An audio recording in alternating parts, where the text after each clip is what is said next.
एक तर विरोधी पक्ष नेता असावं हे सामान्य लोकांसाठी अतिशय महत्त्वाचं आहे. याबद्दलची मागणी याच्या आधीच्याच अधिवेशनामध्ये आम्ही सर्वांनी मिळून तिथे केलेली आहे. पण त्या बाबतीत अध्यक्ष कुठलाच निर्णय घेताना आपल्याला बघायला मिळत नाही. दुर्दैव असं काही दिवसांपूर्वी सभापती राम शिंदे सर जे आहेत, त्यांनी दाखला देत असताना असं सांगितलं, की स्वतंत्रता मिळाल्यानंतरपासून ही जी परंपरा आहे, ती आता कुठेतरी बदलली पाहिजे. म्हणजे विरोधी पक्ष नेता द्यायची परंपरा. त्यांना हेही माहीत नाही, की जे वरचं हाऊस आहे, ते पार आपल्याला स्वातंत्र्यता मिळायच्या आधीपासूनचं आहे. पण अशी जर तुम्ही परंपरा म्हणजे एक विरोधी पक्ष नेता देण्याची परंपरा बदलली पाहिजे, असं जर काही लोकं म्हणत असतील, तर अतिशय दुर्दैवी आहे. विरोधी पक्ष नेता असला तर लोकांचा आवाज म्हणून लढायला थोडंसं सोपं जातं. एक प्रोटोकॉल असतं, एक संविधानिक पद असतं आणि हेच पद जर दिलं नाही, तर लोकांच्या वतीने आम्ही आमच्या लेव्हलला भांडत असतो. मी माझ्या लेव्हलला असेल, इतर जे मोठे नेते आहेत, काँग्रेसचे असतील, आमच्या पक्षाचे असतील, शिवसेना उद्धव ठाकरे साहेबांना ते आपापल्या लेव्हलला लढतात, मीडियासमोर बोलतात. पण त्याचं तेवढं वजन येत नसतं. त्यामुळे संविधानिक पद जे विरोधी पक्ष नेत्याचं आहे, हे लोकशाही टिकवण्यासाठी फार महत्त्वाचं पद आहे आणि ते देणं ही सगळ्याच सरकारची जबाबदारी असं आपल्याला म्हणावं लागेल. दादा, एकीकडे जर आपण पाहिलं तर हे अधिवेशन संपल्यानंतर महायुतीतील जागा वाटपाचा खरं तर प्रश्न सुटणार आहे असं त्यांच्या नेत्यांकडनं सांगण्यात येतंय. शिवसेनेला बरोबर घेऊन भाजप लढते, मात्र राष्ट्रवादीला महायुतीतून बाजूला ठेवतात. मुंबई महानगरपालिकेसाठी फक्त एकनाथ शिंदे साहेबांचा पक्ष हा भाजपला पाहिजे. बाकी कुठल्याही नगरपालिका, महानगरपालिका, जिल्हा परिषद याच्यामध्ये कुठेही युती त्या तिन्ही पक्षांची होईल असं आम्हाला वाटत नाही. त्यामुळे एकनाथ शिंदे साहेबांच्या पक्षाचं महत्त्व कधीपर्यंत, जोपर्यंत मुंबई महानगरपालिकेचे इलेक्शन होत नाही तोपर्यंत. आणि ते इलेक्शन झालं तर या दोन्ही पक्षाला वाऱ्यावर सोडलं जाईल. जसं अमित शाह साहेब महाराष्ट्रात येऊन या 2 कुबड्या आम्हाला नको असं सांगितलं होतं. तसं या कुबड्यांना मात्र फक्त अडकवलं जाईल का फेकलं दिलं जाईल हे आपल्याला बघावं लागेल. पण 2029च्या आधी मात्र भाजप विरुद्ध सर्व पक्ष अशी निवडणूक त्या ठिकाणी आपल्या सगळ्यांना बघायला मिळेल असं तरी या ठिकाणी आपल्याला वाटायला लागलं.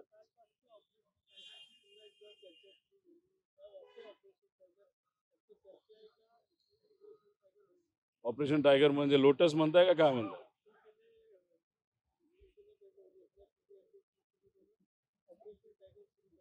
नाही, मला वाटत नाही ते टायगर की कुठलं तरी चालेल. फक्त ऑपरेशन लोटस हे मोठ्या प्रमाणात चालू शकतं. कारण का लोटस म्हणजे भाजप हा जो पक्ष आहे त्यांच्याकडे पैसा अमाप आहे. जिल्हा आता जे नगर परिषद झालं, नगरपालिका झालं, अमाप पैसा हा भाजपकडनं त्या ठिकाणी आला होता. आणि दुर्दैव असं, की आता तोच पैसा कशासाठी वापरतायत तर नेते फोडण्यासाठी आणि आमदार फोडण्यासाठी वापरतात.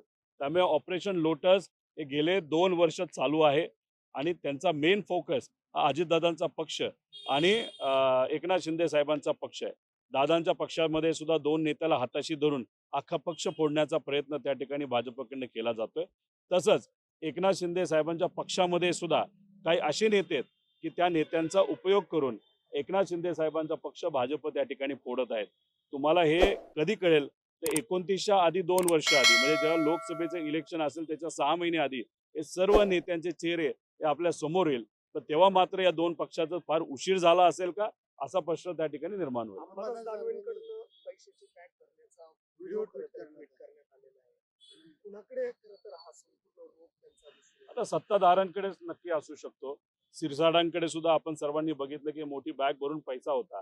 त्यांचा अहंकार तर इतका होता, हो माझा पैसा तर काय? अरे पण तुम्हाला इन्कम टॅक्सनी 2 लाख रुपयाच्या पुढं पैसा न ठेवण्यासाठी त्या ठिकाणी सांगितलंय आणि करोडो रुपये तुम्ही बॅगेमध्ये ठेवत असाल आणि तोच पैसा इलेक्शनमध्ये वापरत असाल. आता दानवे साहेबांनी जो व्हिडिओ त्या ठिकाणी टाकलेला आहे, त्यांनीच कुठेतरी सांगावं की तो व्हिडिओ कोणाचा आहे, कोण ती व्यक्ती, कोणाशी ती व्यक्ती बोलत होते आणि जर त्याच्यामध्ये तथ्य असेल त्या लोकांना ताब्यात घेणं फार महत्वाचं आहे. हा जो बाजार चाललाय लोकशाहीचा हा सामान्य लोकांसाठी अतिशय घातक चाललाय. नवीन पिढीला सुद्धा आता राजकारणात यायचं का नाही असा प्रश्न जेव्हा निर्माण व्हायला लागलाय ते म्हणजे कुठेतरी लोकशाही आता धोक्यात आलेली आहे. मोठे अधिकारी हे पैसे घेताना पाहायला मिळतात. पीडब्ल्यूडी अधिकाऱ्यांचा व्हिडिओ संदीप देशपांडेंनी पुढे आणलाय. अहो याच्या आधी सुद्धा MSRDC मध्ये खूप मोठा भ्रष्टाचार झाला आहे. मोपलवार नावाचा जो अधिकारी होता 3,000 कोटी रुपयाची प्रॉपर्टी एका MSRDCच्या अधिकाऱ्याची त्या ठिकाणी आणि त्याच्यानंतर त्या गोष्टी थांबल्यात असं नाही, त्या गोष्टी तशाच चालू आहेत. तसंच MSRD जसं आहे तसं MSIDC PWD डिपार्टमेंटचं एक वेगळं त्या ठिकाणी त्यांनी डिपार्टमेंट सुरू केलेलं आहे त्यांच्यामध्ये मोठ्या प्रमाणात भ्रष्टाचार चाललाय, आरोग्यामध्ये भ्ष्टाचार चाललाय आणि हा जो भ्रष्टाचार होतो काही नेतेच करतात असं नाही, त्याच्यामध्ये काही अधिकारी सुद्धा असतात. जसं की काही दिवसांपूर्वी आपण बघितलं असेल काही लोक 8-8 कोटी रुपयाची लाच घेताना अधिकारी आपल्याला पकडले गेले. तर अशा काही गोष्टी या सरकारमध्ये चालल्यात याच्यावरून एकच कळतंय की सामान्य जे कॉन्ट्रॅक्टर आहेत तर त्याचा आकडा हा 80,000 कोटीपेक्षा जास्त आहे प्रलंबितचा. त्यांना मात्र दाबलं जातंय. त्यांच्यातल्या अनेक लोकांनी आंदोलनं केली, आत्महत्या केली. पण मोठे कॉन्ट्रॅक्टर काही हैदराबादचे आणि काही गुजरातचे ह्यांना हाताशी धरून अमाप पैसा हा बाहेर काढला जातो. शक्ती मार्गाचं नाव फक्त घेतलं जातं, देवदेवाचं नाव घेतलं जातं. त्यातून 35 ते 40,000 कोटी रुपये हे भ्रष्टाचाराचे त्या ठिकाणी हे सर्व तिन्ही पक्ष वाटून घेणार आहेत आणि तोच पैसा हा परत जर राजकारणात येणार असेल तर मग सामान्य लोकांचं प्रतिनिधित्व करणारे गरीब जे कोणी लोकप्रतिनिधी असतील ते कसे टिकतील हा एक मोठा प्रश्न निर्माण होणार आहे. त्यामुळे कॉन्ट्रॅक्टर हाताशी धरून अधिकारी सुद्धा त्याच्याच बरोबर सर्व नेते सुद्धा आणि दुर्दैव असं बदलीमध्ये सुद्धा मोठ्या प्रमाणात पैसा हा घेतला जातोय काही महत्वाच्या पोस्टवर. आता एखादा अधिकारी पैसे देऊन जर त्या पोस्टवर आला असेल तर थोडी गरिबाची प्रॉब्लेम सोडवणार आहे. पहिला त्याचं काम असेल की दिलेला पैसा परत रिकव्हर करायचं आणि अशा गोष्टी इतक्या मोठ्या प्रमाणात या राज्य सरकारमध्ये सुरू आहे याच्यामध्येच कुठेतरी भीती वाटते. एक तर राजकारण बदललंय आणि लोकशाही कुठेतरी आपली संपुष्टात आली असं आपल्याला म्हणावं लागेल.